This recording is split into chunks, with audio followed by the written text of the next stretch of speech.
आइए अब देखते हैं खबर इंदौर से। इंदौर नगर निगम के नवनिर्मित परिषद हॉल में नगर निगम का पहला सम्मेलन हंगामेदार रहा। सम्मेलन में सत्ता पक्ष द्वारा पेश किए गए विभिन्न प्रस्ताव विपक्ष के हंगामे के बीच ध्वनिमत से पारित हो गए। सुबह सदन की कार्रवाई प्रारंभ होने से पहले मार्गदर्शन सत्र का आयोजन हुआ, जिसमें पूर्व लोकसभा अध्यक्ष सुमित्रा महाजन ने सदन को संबोधित किया। तत्पश्चात अयोध्या में भव्य राम मंदिर की प्राण प्रतिष्ठा करने पर प्रधानमंत्री नरेंद्र मोदी के प्रति महापौर पुष्यमित्र भार्गव द्वारा धन्यवाद प्रस्ताव पारित किया गया।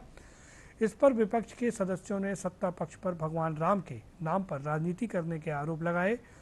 इसके अलावा रणजीत हनुमान मार्ग पर विश्राम बाग परिसर प्राणी में स्थित टॉय ट्रेन चलाने, प्राणी संग्रहालय में पीपी मोड पर 14D सिनेमा थिएटर और वर्चुअल जंगल सफारी का निर्माण, शहर के विभिन्न तालाबों का सार्वजनिक निजी भागीदारी के आधार पर जीर्णोद्धार करने, आवारा श्वानों की नसबंदी करने और एंटी रेबीज टीकाकरण करने, अवैध नल कनेक्शनों को वैध करने के साथ सड़कों के निर्माण और अन्य विकास कार्यों के प्रस्ताव पारित किए गए। इंदौर नगर निगम परिसर में नवनिर्मित हॉल में परिषद की पहली बैठक थी। इस परिसर हॉल को विधानसभा की तर्ज पर बनाया गया है, जहां 125 से अधिक सदस्यों के बैठने की व्यवस्थाएं सुनिश्चित की गई हैं। अर्जित किया हुआ है और इससे ऐसा कुछ नहीं होगा जैसे ही ये सदन बन के तैयार हो गया।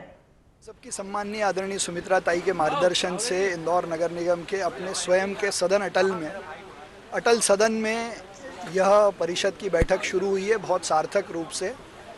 और राम जी को अपने धाम में विराजमान करने वाले कारसेवक, राष्ट्रीय स्वयंसेवक संघ के हमारे स्वयंसेवक, विश्व हिंदू परिषद के कार्यकर्ता, भारतीय जनता पार्टी के अनेकों कार्यकर्ता, जिनके त्याग बलिदान से भव्य राम मंदिर का निर्माण हुआ है, और इस सब के पीछे के भाव को सार्थक करने वाले नरेंद्र मोदी जी का अभिनंदन के साथ ये सत्र शुरू हुआ है।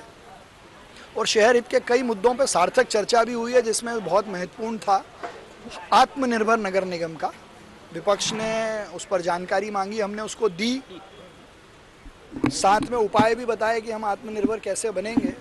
लेकिन मुझे लगता है कि विपक्ष इस सार्थक काम में साथ आने को तैयार नहीं है। बिना काम की बात करके केवल प्रश्नकाल को स्थगित करने का काम उन्होंने किया। सिस्टमेटिक डेवलपमेंट की बात नहीं होगी जब तक जितना पैसा हमारे पास है। अगर हम बात करें कि हमारी नगर निगम अपने आप में मजबूत कैसे हो, नगर निगम अपने आप कैसे चले, हमारे पास रेवेन्यू कैसे आए, तो रेवेन्यू बढ़ाने के साथ साथ हमको खर्चों पे भी लगाम लगाना पड़ेगी। आवश्यक काम कौन से है उस पर भी हमको सोचना पड़ेगा। अभी गर्मी के दिनों के लिए क्या आवश्यक है, बरसात से पहले की क्या आवश्यकता, उन विषयों पे भी सोचना पड़ेगा। ठेकेदारों को पेमेंट्स कैसे करना है, इसके लिए राज्य सरकार से अपना अधिकार का पैसा ले आए बगैर ये नगर निगम बिल्कुल भी नहीं चलेगी।